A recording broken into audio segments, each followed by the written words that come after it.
that will help you design just about anything. The building industry has been using them for years, and there's a huge range of programs you can choose from.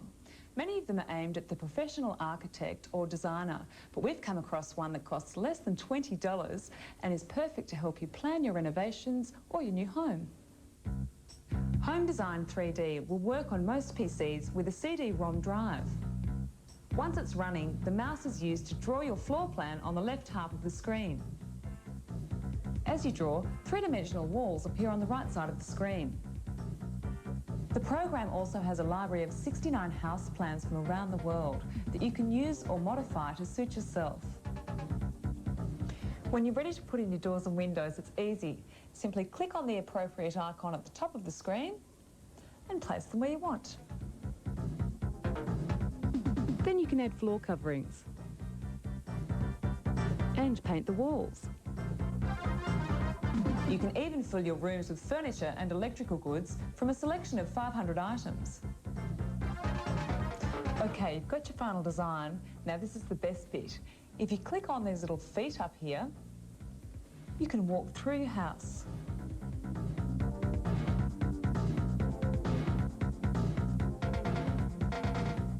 If your PC is running Windows 95, by clicking on the helicopter, you can fly around and check things out from any angle. There are some limitations in the program. For example, you can't change specific measurements like cupboard doors, and sometimes the walls have gaps at the joins. This is like a game. It's great fun, even if you're not planning renovations or extensions. Welcome to the world of Moorcroft. Some of the most collectible handmade pottery in the world, easy to recognise by its rich, glossy colours and patterns highlighted with raised clay outlines. Now, we'll try just about anything once, and while we're not attempting to replicate something as magnificent as this, we should be able to achieve at least a touch of the Moorcroft style using, among other things, ceramichrome paints and paste. The great thing about these, they don't need firing.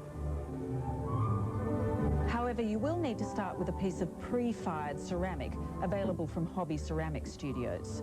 This is an acrylic base coat called Nature Green, which you'll find dries super fast in preparation for a quick wipe over with a paint-dipped sea sponge.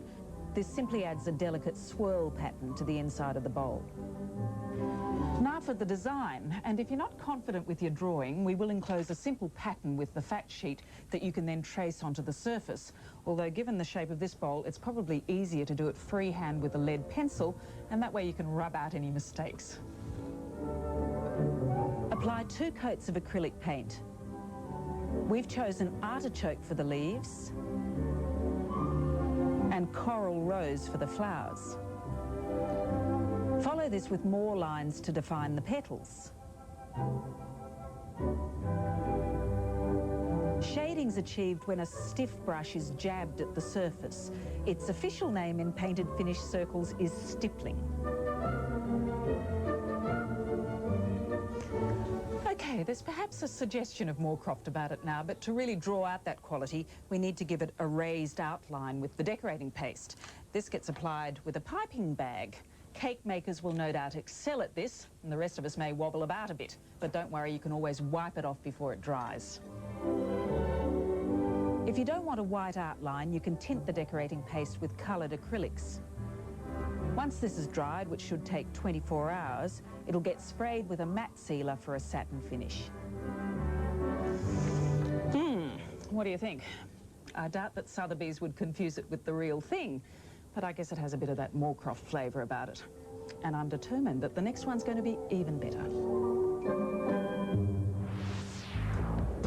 Remember earlier we started brightening a dark lounge room? Well, it's time to get back into it.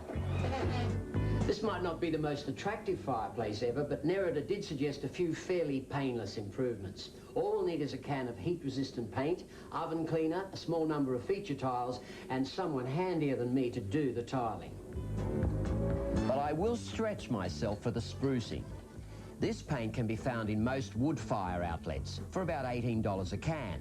It comes in several colours and gloss types. This one is charcoal in a matte finish. The glass hasn't been cleaned in years. Oh, So it's getting the once-over with a scourer dipped in hot water and fire ash. If this doesn't lift the built-up creosote, the oven cleaner is on standby. Seems to be doing just fine. A nice, neat stove complements the new feature tiles. With all the other work being done, it's a good time to replace these cheap old couches with something more lasting. And there's quite a story to the search for replacements. The owners scoured retail outlets, rejecting everything. Very fussy, I think. But eventually, they were tipped off about this place in Sydney's south. Manufacturers who wholesale direct to the public. They're not usually the showiest of showrooms, but the wonderful thing about them is flexibility. They have all the basic shapes, but if you don't see anything you immediately like, you can mix and match. You can have a back like this with arms like these. Oh, and cushions like these, thanks very much. And you can replace foam with feathers. But best of all, they're very affordable, so you can spend more on better quality fabric.